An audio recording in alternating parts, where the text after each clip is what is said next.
bienvenue pour un nouvel épisode de Pixis le podcast. Ce soir, j'ai une sensation étrange de miroir ou de Tintin, je ne sais pas très bien. J'ai l'impression d'être avec les Dupont et Dupont, sauf qu'on est avec les Eric et Eric. Donc en face de moi, j'ai Eric avec K, alors que moi, c'est Eric avec C. Bonsoir Eric. Bonsoir tout le monde. On vient de participer à un atelier peut-être un peu inhabituel, en tout cas un atelier qui prône la différence. Avant d'en dire plus, je voulais savoir comment toi tu l'as vécu. Est-ce que c'était différent ? C'est différent de la majorité des ateliers évidemment auxquels on participe en général. Ça reprend beaucoup de principes qu'on a parfois envie d'appliquer de manière naturelle sans trop savoir si c'est une bonne chose ou pas. Ça fait partie des choses qu'on se dit ouais, on va faire un truc un peu cool, on va faire en sorte que les gens se bougent 1 minute pendant la formation et puis après ils se rassoient et on se dit qu'on a totalement révolutionné le bazar. Et ici, ça reprend des principes qui sont vérifiés, prouvés par des principes de neurosciences, de neuropsychologie qui expliquent exactement pourquoi certaines idées sont bonnes, certaines idées fonctionnent sur les gens. Certaines idées permettent aux gens de rester concentrés plus longtemps et en tout cas de participer et d'apprendre de manière beaucoup plus active et efficace. Ce que tu viens de dire me fait penser, on a plusieurs fois ce soir évoqué un côté mise en abîme, on a fait avec pourquoi la journée agile, pourquoi avoir envie d'organiser cet atelier aujourd'hui, mais il y a aussi le pourquoi le manifeste agile. Il y a un côté syndrome de l'imposteur, quand tu vois comment c'est écrit, on a l'impression que c'est juste du bon sens, et pourtant ils ont ressenti le besoin de dire mais si on peut faire comme ça. Et je trouve que l'atelier d'aujourd'hui et la formation qui va avec, il y a ce petit côté Red Bull, même si j'en bois pas, mais le côté Red Bull te donne des ailes et tu sais que tu oses et en même temps tu vois bien que la majorité des gens font pas ça et tu te dis ouais mais donc c'est que c'est pas bien.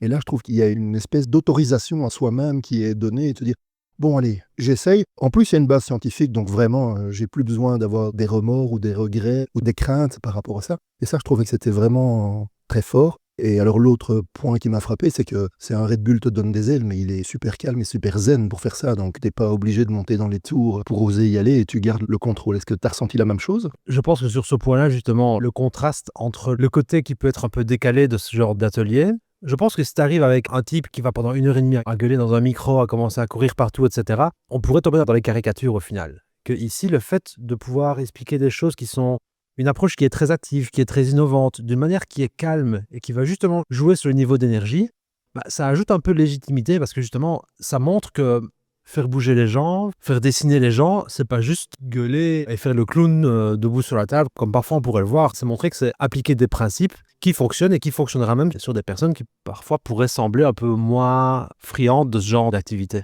On a parfois envie de faire certains trucs, comme je le disais un peu plus tôt, on a envie de se dire ouais ça va être marrant de faire dessiner les gens, mais c'est vrai qu'ici au moins on comprend pourquoi on le fait. On comprend qu'il y a une mécanique psychologique derrière, on comprend que ça a un impact, on comprend sur quoi ça a un impact. Et finalement, ça ajoute un peu de sens à quelque chose qui peut être un peu improvisé au départ, mais ici, ça permet de le cadrer et de comprendre mieux pourquoi on fait les choses. Et donc tu as compris pourquoi tu emmènes Denise dans tes ateliers, Eric ? Mais ça fait partie justement de ce genre de truc que je suis pas un grand théoricien, quelqu'un de studio ou quoi que ce soit, parfois je fais les choses juste parce que je les trouve cool, et même si ça n'a pas de sens, et même parfois je fais des blagues dont je suis seul à rigoler. Mais c'est vrai que parfois, avoir comme ça ce genre d'explication-là, et ça m'a même flatté que Fed reprenne l'exemple de Denise en expliquant les principes ici, parce que c'est un truc que je fais pour la blague, mais qu'au final, ouais, ça peut fonctionner parce que ça attire l'attention, parce que c'est quelque chose de différent de ce qui se fait en général. Donc c'est vrai que quelque part, ça peut rassurer aussi parfois de pouvoir ajouter un cadre sur quelque chose que tu as envie de faire juste parce que du final, tu trouves ça cool, quoi. C'est effectivement ce côté, on ose y aller, et tu parlais de sens. Je trouve qu'il expliquait très très bien que le sens, c'est pas quelque chose d'absolu. C'est à partir du moment où ça a du sens pour toi, les choses sont beaucoup plus faciles, mais on n'a pas besoin d'avoir le même sens pour la même chose. Mais c'est juste pas, on le fait parce qu'on a toujours fait comme ça. Hein. La fameuse phrase que les coachs agiles aiment tant, on a toujours fait comme ça. Je suis pas sûr en fait que les gens qui nous écoutent ont bien compris qui était Denise. Est-ce que tu as envie de nous dire en 2 mots qui est Denise ? Alors, je pensais qu'on voulait garder le côté énigmatique et justement la question tu ouverte. peux choisir. Je vais élaborer sur Denise, effectivement, sur Denise, avec tout le respect que je lui dois. En fait, il m'est venu l'idée, il y a quelque temps, de faire un atelier sur l'onboarding en général, sur qu'est-ce qu'on ressent quand on arrive dans une nouvelle équipe, et à recouper ça aussi avec des principes de neurosciences. Qu'est-ce qui se passe quand on arrive dans une équipe ? Qu'est-ce que ça active dans le cerveau, justement ? Les premiers jours, en général, il y a la peur qui s'active, et Afel l'a expliqué justement, ça active l'amygdale dans le cerveau. Et pour éviter justement d'avoir une explication trop théorique, j'avais voulu justement personnifier le personnage, justement pour éviter de dire tiens, vous, dans votre onboarding, maintenant, c'est justement d'avoir une troisième entité qui permet d'être le sujet de ce workshop.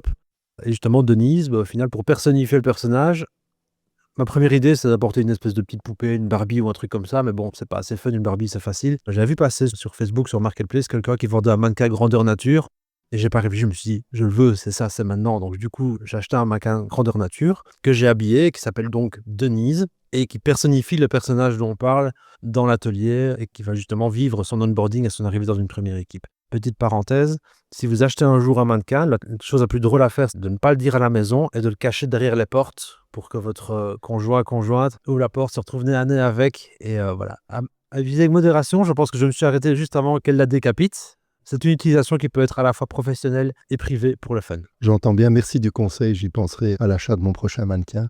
Merci Eric, là je vois qu'il fait tout noir dehors, je me dis il est temps que je le laisse rentrer chez lui, vérifier si Denise a déjà été décapitée ou pas. Merci Eric. Merci beaucoup, merci pour l'accueil et merci pour l'organisation de cet atelier. Avec plaisir, à une prochaine. À la prochaine.